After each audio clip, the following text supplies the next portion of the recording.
This is the Lone Crater YouTube. We hope this video helps. In this video, I will explain how to fix the self-protection failed error code 4.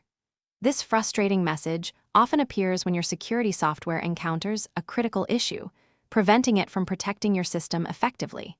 We will go over common causes and straightforward solutions that you can implement yourself. Understanding this error is the first step toward regaining your computer's full security. You can resolve this with a few targeted actions, often in less than 20 minutes. Let's start with some basic, yet often effective, troubleshooting.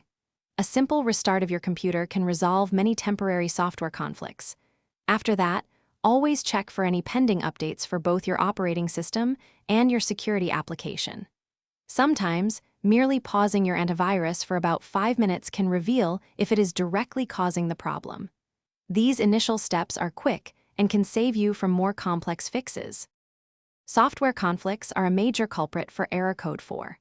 Always use the dedicated uninstaller for your security program, as standard uninstallations can leave behind residual files. Carefully review your installed applications for any other security or system tuning tools that might be clashing. A complete, clean reinstallation of your preferred antivirus, downloaded from the official website, often resolves deep-seated component issues, ensuring all files are installed correctly and are up to date.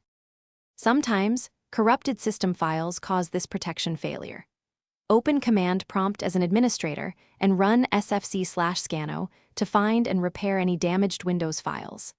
Additionally, run a disk check to ensure your hard drive doesn't have bad sectors affecting program integrity.